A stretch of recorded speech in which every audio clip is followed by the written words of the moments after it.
This is tape 5. Today is September 19th, 1996. We were talking about the food situation in Ebensee. The food situation wasn't good. We didn't have nothing to eat. The only thing what we had is a small piece of bread and a little water. The only thing what I used to do when on a Sunday they used to carry the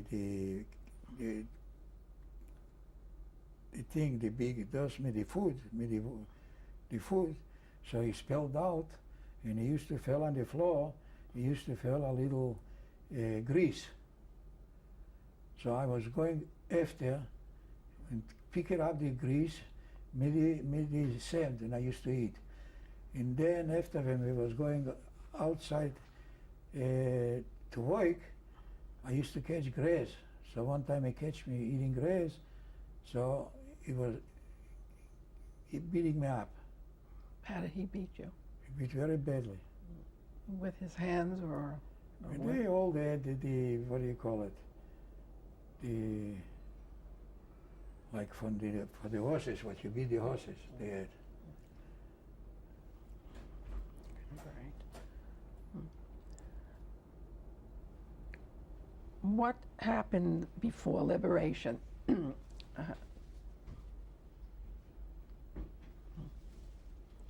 What happened in Ebensee before the liberation? Before the liberation, they knew the American comes. From one side, the Russian was pushing, and the American was coming. So they wanted to, in Ebensee, they wanted to push it in the stone, in dynamite. That's what they was talking between us. They wanted to kill us. So they asked us, where you want to go? To stay in the barracks? So everybody screaming, stay in the barracks. And they didn't have time.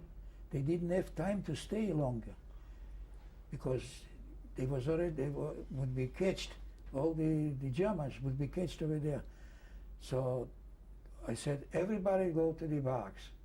In a few minutes, you didn't see no Germans no more.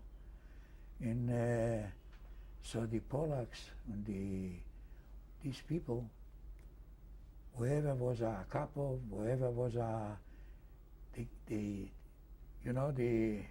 hammers, what they used to pick hammers, what they take dunk. They put it in the head. I saw this, because there was capos. They ran away. The Germans ran away. So they killed the people, whoever was a Nazi, not a Nazi, I mean a civilian like us, but they work for the Nazis. So that's in the morning when we saw the first tank when they came in. We saw I was taking it back and crying. And they brought us food. They brought us farina. So people was grabbing me the end, so they busted. Right, and I couldn't walk, I was crawling. So they took us away, and they took away the food, and they started little by little. They said, little by little you can eat fast. Don't eat. If you take a piece of bread slowly, that's all. What you take in the military Krankenboy, what do you call it? the hospital. Hospital. When you say this person who ate the cereal, he busted. They busted his stomach because it was so hot. They brought hot farina, and they busted right on the dust. How did that look? Terrible. They died right on the thing. If they wouldn't bring, and they would take him to the hospital, they would still be alive. Who liberated Ebensee? America. Yeah. What day? So, May 5th, And the year? 1945. And how long had you been in Ebensee? In Ebensee, I wasn't too long because we was 5 boys, We took over a house. No, I meant before the liberation. How many months did you spend in Ebensee? 6 months. And when you were liberated, could you describe your physical condition? How did you Physical look? condition.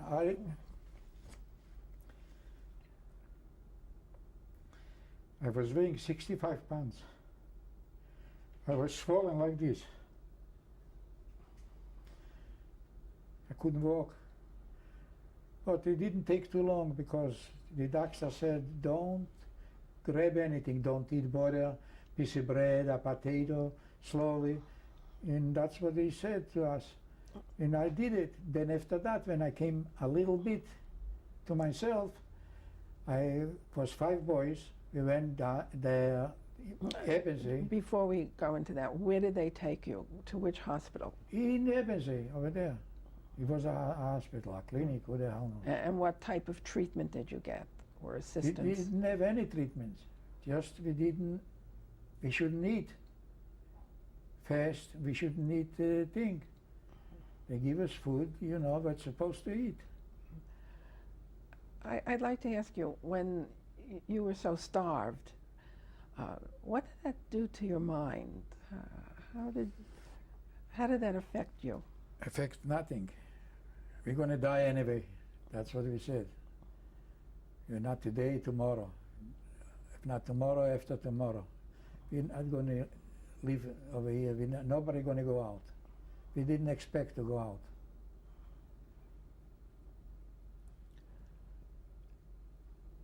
So after the hospital, then you had gotten a house? We took over a German house.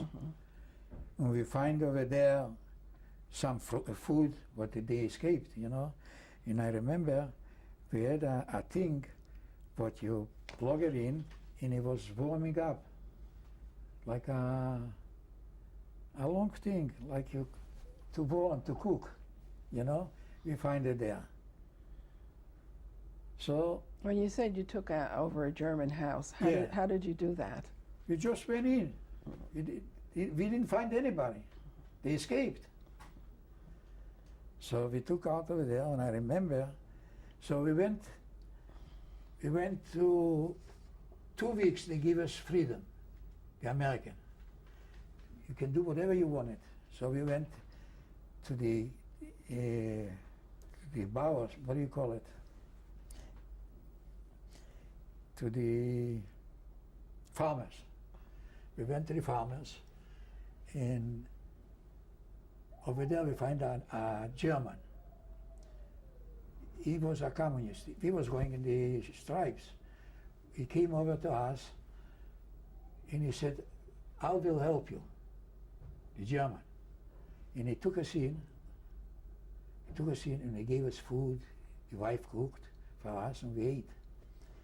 Then after that, we went, 2 remained in the house, and 3, me and 2 Polacks, went to the farmers. And this German, he told us where to go. He gave us a machine gun. And he said, just in case if something happens, shoot. Don't be afraid. So, I'll tell you, to be honest, I was afraid to go inside. Now I was taking my machine gun, and the 2 Polacks used to go in, take everything what they got, only food, eggs, chicken, the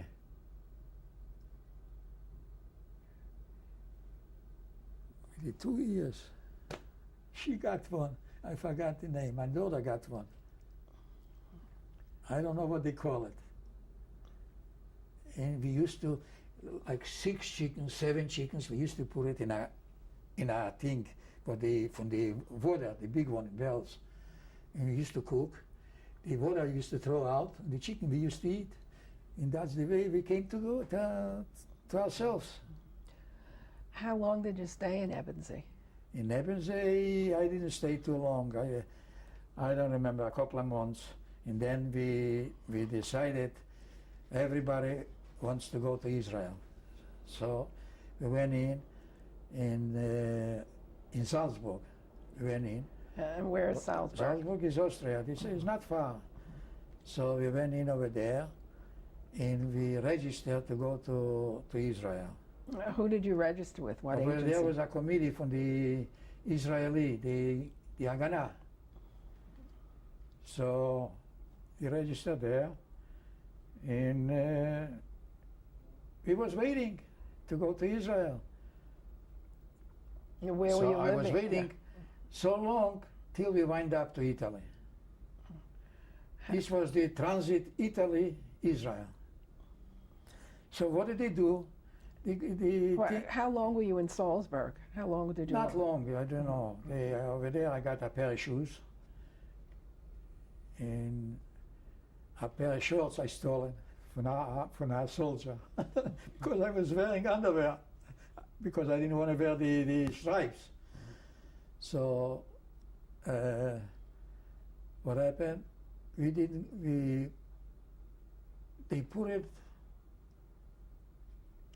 trains in Salzburg. We're going to Israel. It was a lot of Jews, a whole transport with Jews.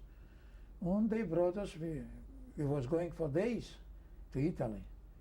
And I remember, the priests used to stay every station. The priests used to stay with the macaroni, with the noodles, and they used to feed us. They used to give us food. The whole trail, since till we came to Santa Maria. Okay. And that was where? It was in the south, all the way down by the ocean. In what country? Italy, in Italian. What type of place was Santa Maria? Santa Maria was a little thing, and over there the people was very poor, so the government, the UNRWA, was paying for the houses. I don't know, they rented or whatever they did, and we were staying there. Was that a camp? Yeah, Santa Maria was a camp. A displaced? A displaced camp. When did you get there? In 1945, 1945, yeah, I think in June or May. And the end of May or June. And what happened in Santa Maria? When we came in Santa Maria, the Haganah, he said, here we're going to give you food, and you at the ocean, you're going to bathe yourself, it's nice. I said, we wanted food. He was talking about bathing, and we was talking about food. So on the end, we went to sleep, we didn't have nothing. In the morning, they brought us food. So everybody was going, they get a big bread, the white bread I remember, and they gave us soup. And then little by little, we were sitting there for, I think, more than a year, I don't know. So I was tired, so I went to Rome by myself. Before you went to Rome? Before I went to Rome, I was working in a kitchen. In Santa Maria? In Santa Maria di Leuca. This is maybe a mile, less than a mile. So they brought a transport. They brought a transport from, I don't know from where. They brought a transport from there, and I saw people standing around, and one woman is standing over there and asking from this town. So she said she is from Tarnów. So I said, from Tarnów? I came in to pick her up food for the kitchen, pick it up. So at the end, I saw she's asking for Tarnów. I said, 3 guys is living with me from Tarnów. I said, you want to see him? She said, yeah. So I took her in the same place where I was. Then after that, they wanted to send her someplace else, you know. So I went in the office, they knew me. So I went in the office, I said, this girl is going to stay in this camp in Santa Maria. Hey, baby, I said, yeah, she's going to stay there. So she came over there talking to her boys from the same town, and I went in the kitchen and I brought food, sardines and everything, whatever I got there. And they were sitting and eating. So in this, it was in the camp. Finally, I fell in love and we got married. The same girl. Same girl. What was her name? Rachel. But in Christian, she was on Irish papers, Christian papers. So her name was Christina. And in the Jewish name was Rochel Zettel. What was her maiden name? I told you Lannis. I don't know, because I told you, because I don't know why she used Zettel or why she used Lannis. I don't know the maiden name, or this is Zettel, the maiden name. I don't know, really.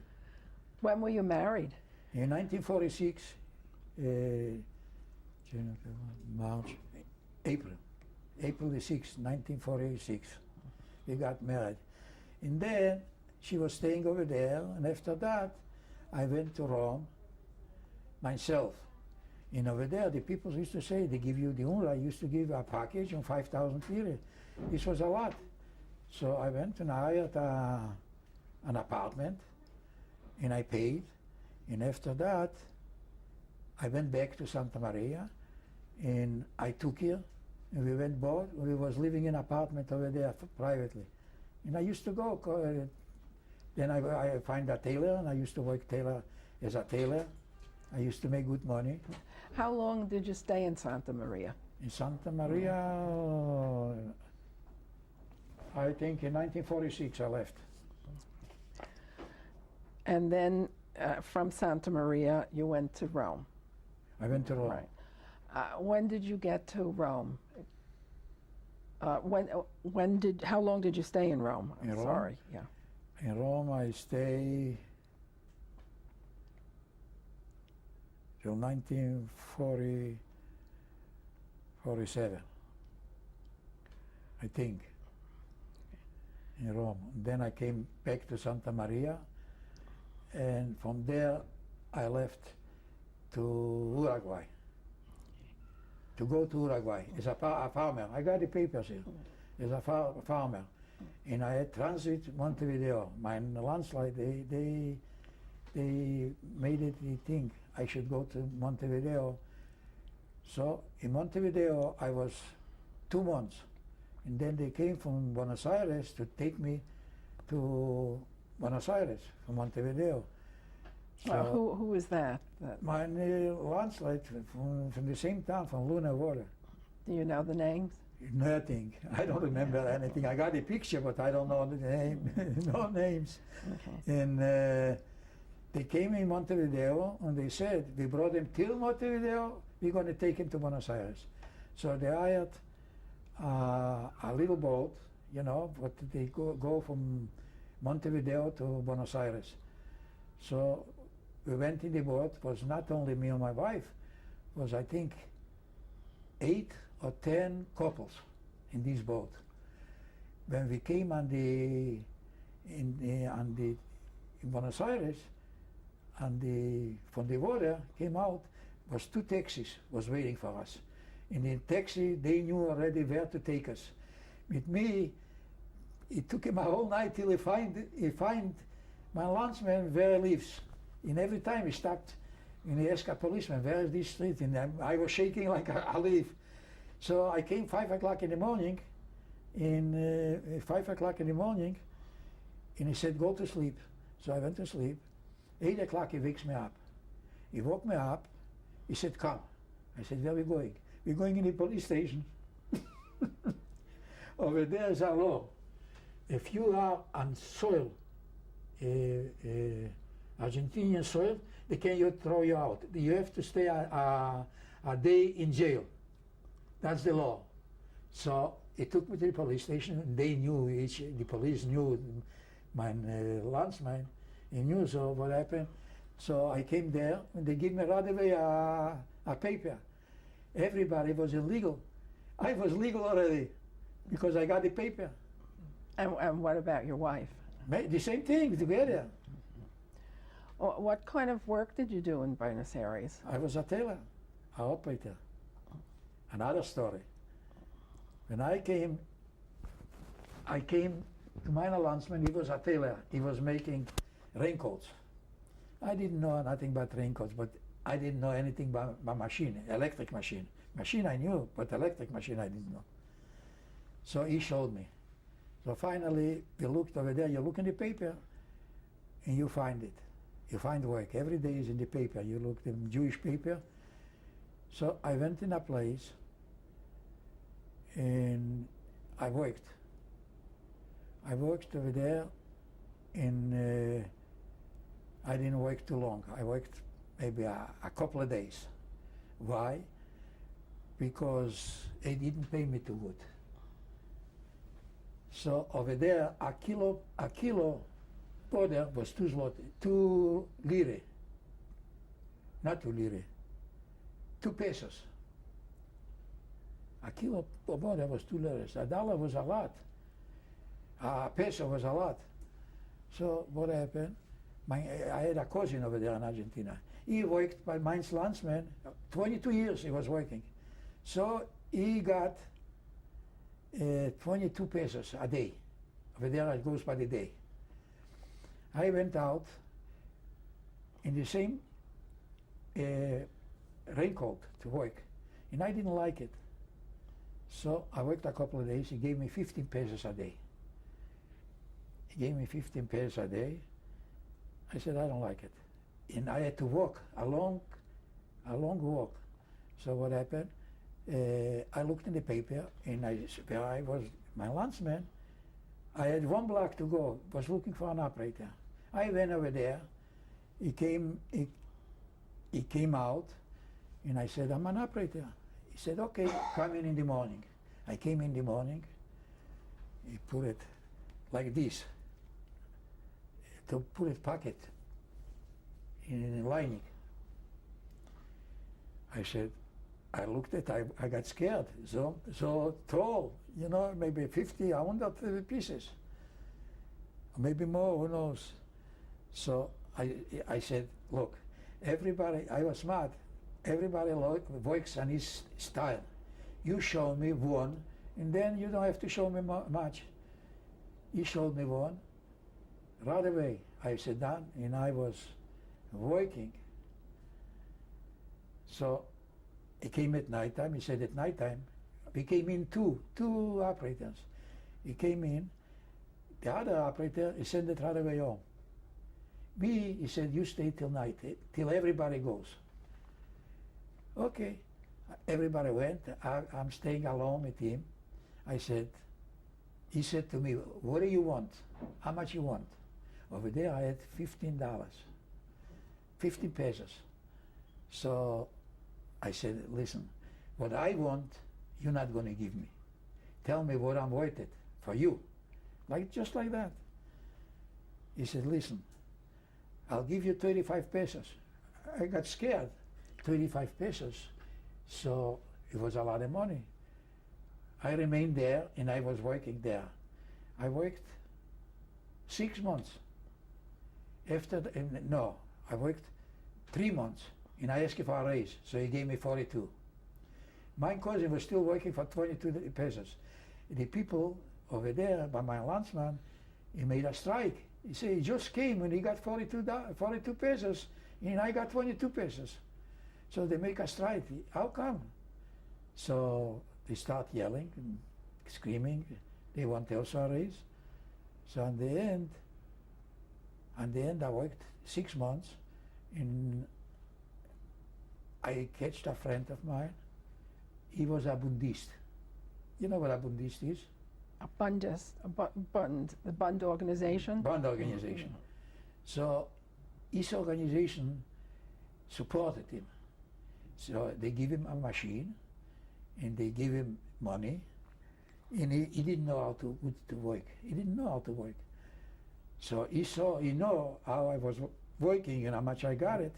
He said, let's make partners. So I said, okay, you got a machine? Okay. If you get for me a machine, So the Bund gave him another machine for me. We start working, and what I did, I went, I make a sample myself in the city, Buenos Aires, for the, you know, who gives out work. I made a sample right away. They took a truck with material, with everything, and they brought me, I had a little, was IF from this thing, from this living room, IF, you know, I put it two machines, to the ceiling, work, and we start working, we start making money. And I didn't give notice over there, I had to give notice. So I wasn't a citizen, so I had to ask somebody should give us a notice through mail. Over there is different. Through mail you have to send them a notice, 2 weeks notice. Anyway, I gave him the 2 weeks, and I went to work for myself. I went to work for myself, and I worked with him, and then I saw you have to finish. So I had, you know, shiksas, you know, the Christian girls. They want to work. So I paid him by the piece, so much and so much. At the end, I paid out everybody, and I paid out. We made 50,000 pieces in 6 months. We made 50,000 pieces. What type of things were you sewing? What were you making? Children's wear, from a year till 14 years old. So how long did you stay in Argentina? I'm telling you, I stayed till I came to America in 1956. So that was how many years? Yeah. I came in 1948, I think. And you? I left 46. Okay. 56. Now, in Argentina, did you have a family? Did you start your own family? Yeah, my own family. I got my wife, and I got the 2 children was born. Yeah. What are your children's names? Samuel is my son's name. In Pearl is my daughter's name. And do you have grandchildren? Now I have grandchildren. How many grandchildren? Grandchildren, I have 2 for my daughter and 2 for my son. Okay. What are their names, do you know? Pearl's son is Adam, and the daughter is Rani. We'll continue on the next tape. We'll continue.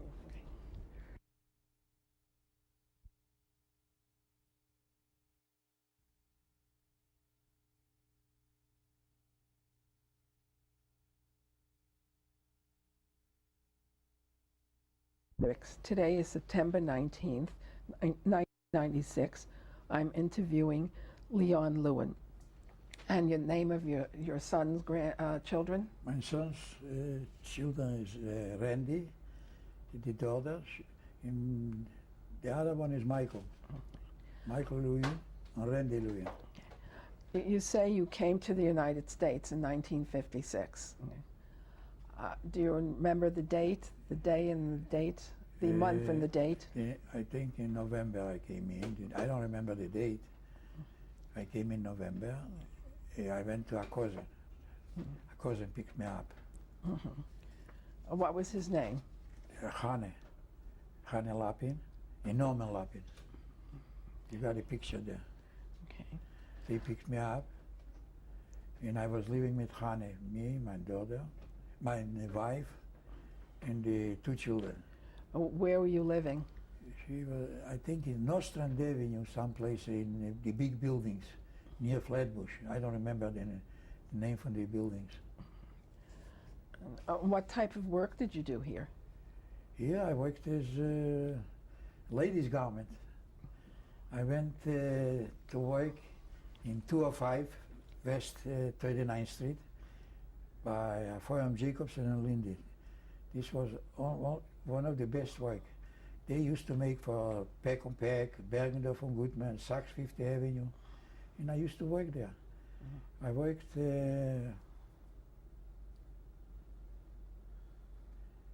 about 2 years. About 2 years. I worked there, and then they start meet each other, was partners, 2 partners. And they was fighting each other, and they was giving up. They giving up the the shop. So what happened? I had to look for work. So I had a landsman over here. He worked for oh my God, my head. Lima Knittings Mill. You know, you hear from Lima? Lima Knittings Mill. And this was in Queens someplace, I don't know. I don't remember. So I worked over there, piecework. So in the beginning, they used to pay, let me say, a squid to make 12 cents, something like this. 25 cents, and they used to give percentage also, I think 45 or 50%. Whatever you make, they used to give percentage. So in the beginning, I used to make 3 squares. I didn't have any practice in this work, the line, knit line. I never worked in this knit line. So finally, I saw people working over there and they're making money. So little by little, I started getting better. I used to make 3, then I used to make 5, and I make 7, and I make 8, and I make 9, and I make 10. Everybody was making 10. I used to get like $3.50 an hour, or $6-7 an hour. After that, I was all right. As soon as I catch the trick, from working, I was making money. Then they put me on the samples. I worked over there 18 years in this place. And then also I got the heart attack, so I said that's enough. So when did you retire? In 1976. And your heart attack, when did you have that? Before 1975, I don't know, I'm not sure. And what was your wife doing here in this She country? went to work. She worked with me together. I took her in, nobody, wherever she went, she couldn't find a job. So in the end, I was talking to over there to the boss. He was a religious man, and I explained to him. So he said, okay, let her come in. And she was all right. She worked there till she passed away. When did she pass away? I think in 1968. From what illness? She had ulcers like me, bleeding ulcers. She started bleeding all of a sudden. We went to the wrong doctor, and that's why she passed away. How old were your children at the time? My daughter was 13 years, and this son was 2 years, 3 years, 16, something like this. What was your I reaction? had a rough time. What was your reaction to your wife's I death? had a rough time. I wound up myself in the bleeding in the hospital. I started bleeding, and when they wanted to take me to the cemetery, the doctor said, you can't take him. If you take him to the cemetery, he die right on the way. I was bleeding. What was it like to be left with 2 young children? Don't ask. First thing, my wife, this wife, I sent them here to Italy. She was 13 years old. So I said, to get away from the whole thing, take him. So I paid, and she took her to Italy. Your daughter? My daughter. And over there, she was all right. How long did she stay? She stayed till the school started. 3 months, 3 months, I think. You say you remarried. Yeah. When did you remarry? Oh, here, 1972. And what's your wife's name? Dina. Her last name? Actually, she used from the first husband, the Giselle. She using. Where did you meet Dina? Oh, we was in Santa Maria together, used to going out, couples all together. So Was she a survivor too? she's not a survivor, but she was in camp Why was she in camp? because she married the first husband. In the people camp. Oh, he He met her. married her there. Yeah. She was converted as a Jew. So She how knew- did you come in contact with her again? When I came over here in America, I know they went to America in 1950. You know. So I met friend, you know, from the Bronx. I knew friends. I always ask, did you saw Bussel or something? I was looking for him, Bussel. So no, one guy, he said, I think he's in the Bronx. So he told me, so he said to me, look in the telephone book. I looked in the telephone book and I called. I called up. Today she put in the telephone. My first call was me. And what happened to her husband? He died, passed away. Do they have children? Yeah, they have. These are the children. What are Dina's children's names? Oh, one is Luba, and one is Bernard. And does she have children? Does Luba have grandchildren? Yes. Yeah. She has two boys. I meant did Dina have grandchildren? Yeah, one and No. one. Danny is one, and the bigger one is. I'm getting crazy. Martin. Right.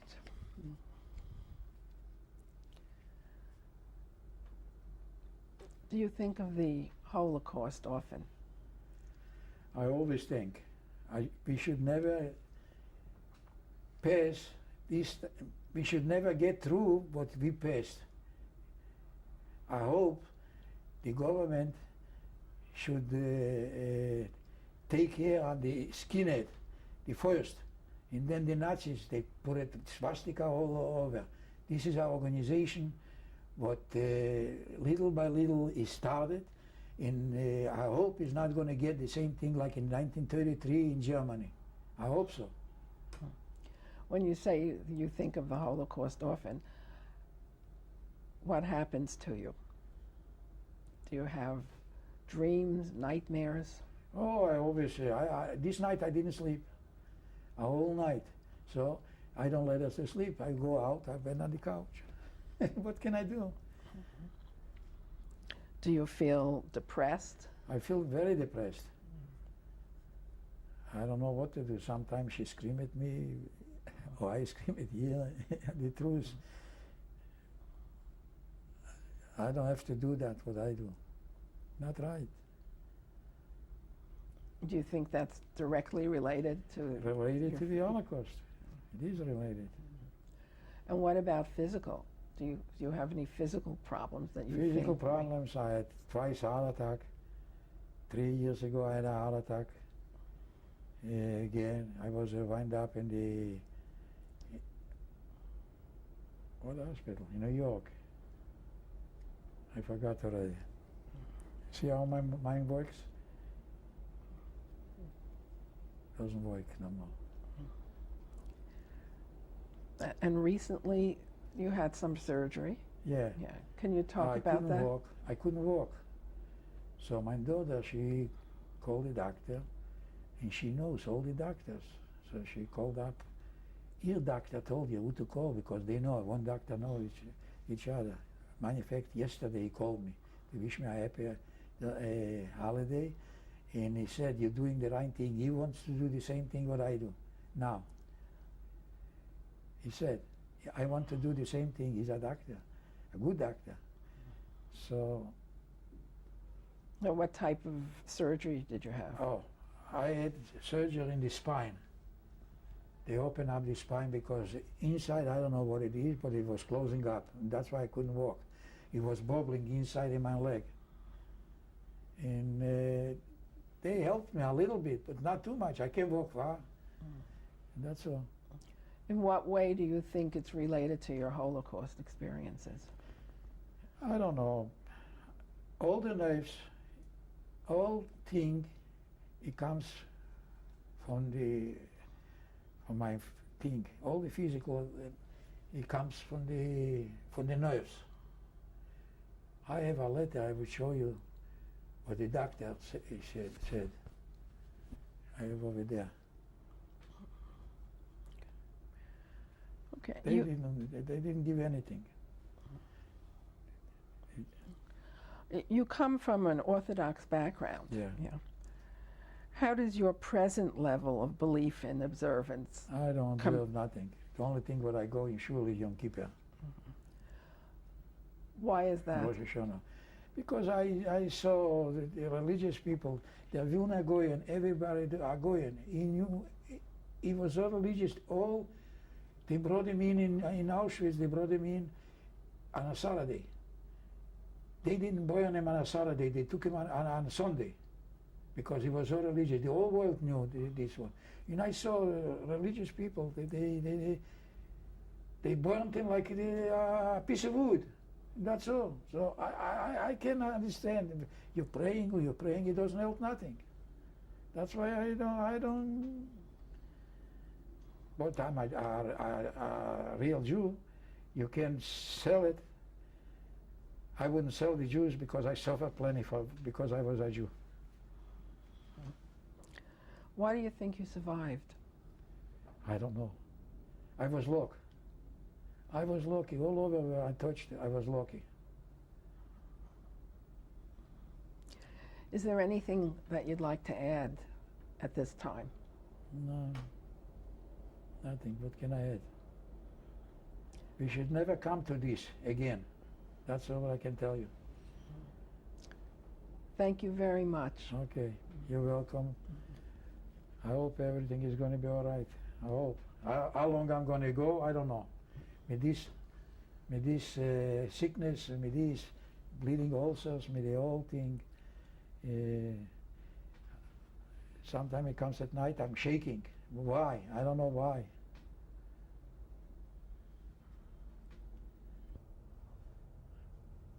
On the left is my mother. The next person's, I don't remember the names. This is from the neighborhood.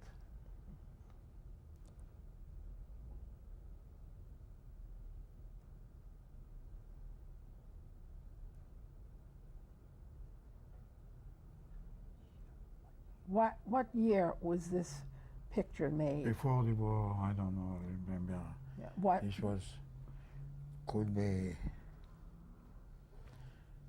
1935 And where was this taken? in Luna. How did you get this picture? A friend of mine, he was in Russia, and he passed my town, so he saw I was laying a lot of pictures on the floor over there in the town from all the people. So he brought me this picture and another picture from my mother with a matzivi, for a stone from the cemetery. But I lost it, I don't know where. Okay, thank you. Thank you. What is your mother's name? My mother's name is Necha. And her? Maiden name is Kenter. And married name is Louis. Thank you. From left is your name is Hani. This is a cousin of mine. Do you know her last name? Lapin. The next is Chaye Fegel. The mummy. How do you say the mummy? Who was she? Aunt for my this is a sister for my father, the second one. What is her name? Her name is Chaye Fegel. And her last name? Oh God, I don't know. Because they was married over here and I don't know. I never know. The next one, the third one is Becky. I don't know the other name. Who is she? She is my father's sister. And the This next, one. And the next one is not the more. Oh, the woman Rosie. and who is she? She is also a sister for my mother, for my father. And Noorderfroy is my brother. Where's the brother? After this. Who is this man? This man is a cousin of mine. What is his name? Nochem, And the not this one. Oh, this one. This one. what is his Nochem name? is also a cousin from my father, from my father's side. His name is Nochem Lapin. This I don't know. I don't remember. Anybody else on the picture? No, When was this picture taken? I don't know. They giving me over here. I made him over here after the. But this was taking a long time. Was this before the war? I think it's after the war or before the war. Who knows? I don't know. Okay, thank you. To the left, I'm sitting in a machine. It's me. My name is Leon Luyen. Where was this And taken? this was in Santa Maria, Santa Maria de Bagni. And where was this? Where is Santa Maria? Santa Maria is on the ocean, And what's on the end, in the south, in what country? in Italy. What were you doing in this picture? We was learning over there sewing. And what type of who taught you how to sew?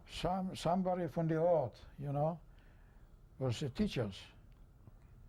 And what was Santa Maria?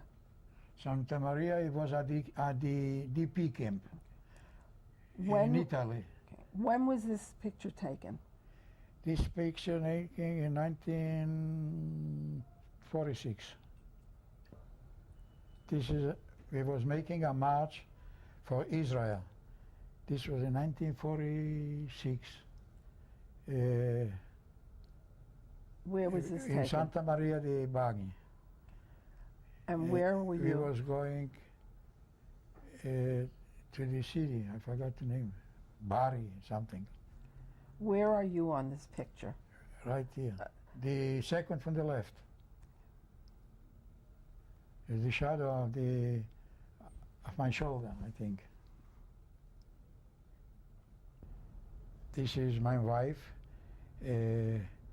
marching for Israel, and she is the first by the little girl on the left. And who are the This other? was in Santa Maria di Bagni. He was going to Bari, to the council. I don't know. I don't remember. What were you protesting? Or what was she protesting on? The same thing what I did. Everybody did. And what was that? We was protesting for Israel. We should get the country. We should get Palestine. This is my wife. This is my son, and this is my daughter. This is made in Buenos Aires What year? in 1950. Could you tell? 1950. Could you give us the names of your wife and My children? wife is Rachel Zettel, and my son is Samuel, and my daughter is Pearl. This is my landsman from my town, from Luna. The first one, his name is Isaac, I remember. Where is he? He is in Buenos Aires, Where is he on the picture? right here. The first one on the right. The second one, his name is Nisel Levine.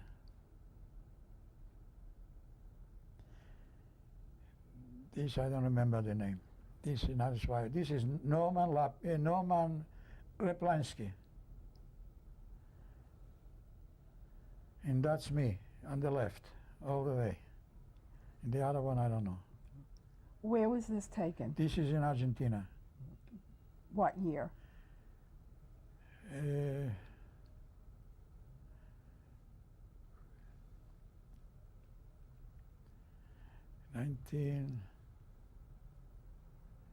1950, 52, something like this. I'm on the left. This is on the boat, making pictures. I'm on the left. We came by boat in 1956. What boat was this? The boat was named Rio Hachal, one Argentinian boat. And They where, had three boats, Evita, Peron, and Rio Hachal. and where were you going on this boat? I was going to America, What year was this? 1956. I don't remember, in November, I think. Do you know any of the other men in the picture? No.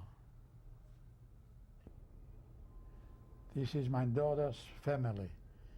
To the left is Michael. The other name I don't know. And then Rani, my grandchild. This is my son-in-law. And this is my grandchild, Adam. And this is my daughter, Pearl. What is your son-in-law's name? My son-in-law's name is Joe And Storch. and the fellow in back of your granddaughter, who was he? He's the fiance from my granddaughter. When was this taken? This was taken 3 years ago, I think, Where was this taken? on the bar mitzvah The bar mitzvah of this boy, and what is his name? Adam. To the left is my grandchild, His name? is Adam Last name? Storch. My son-in-law is Joe Storch. My daughter is Pearl Storch. My Where is Pearl Storch? right here. No, where on the picture is The Pearl? second, right on the bottom from Joe. And who's next to Next to Joe. Joe is my granddaughter. his name? Her name Her name is Rani Storch. That's my wife. and her name? Is Dina Lewin. And this is me, Leon Lewin. That's my son. His name? Is Samuel Lewin. This is Randy Lewin and Michael Lewin. And who are they? This is all my family. Whose children are they? This is my son's children and my daughter's children. And this is my wife in the middle. Where was this taken? This taken in the bar mitzvah 3 years ago. And that's whose bar mitzvah? My grandson, my grandson His name? is Adam. This is my wife and me. My wife's name is Dina and me is Leon Lewin. When were you married? I was married in 1972. Where was this taken? This was taken, I don't know, on the bar mitzvah, I think also. From left is Dina's son-in-law. The second one is Dina's daughter. Could you give the names of her son-in-law and daughter? Son-in-law is Mike Fastek. And her daughter's And name? Dina's daughter is Luba Fastek. And this is Martin Fastek, and this is Danny Fastek. Where is Danny? On the picture. The last one. And when was this taken? This, I think, he was taken on his birthday. I think 19, wait a minute. He's now 25. So this was his bar mitzvah? Yeah. Where was this taken? In a hall, I don't know, I don't remember. This is Boyane Bucel. That's Dina's, my wife's son. Dina's son, my wife's son. When was this taken? This was taking, I don't know. This is Bernard Bucel's children. This is Lisa Bucel, and this is Jason Bucel. And it was taken about 3 years ago, this picture. And where was it taken? And I don't know, in a hall or someplace, I don't know. They was dancing in a studio. This is Pearl, my daughter, and this is Dina, my wife. I'd like to just say that my entire family could not be here today to support my father, but we're very proud of what he did today, and I know it was very hard for him, and I hope that no one will ever forget what went on in the past, and that's why I wanted him so badly to do this. Thank you, Daddy.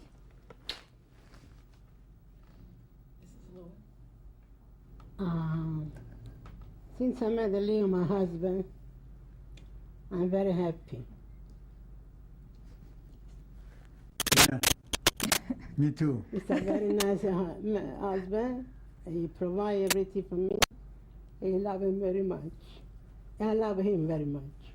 After what we've been through to do the war, it's really, you cannot love him. Thank you. Thank you. Thank you Thank you very for coming. much.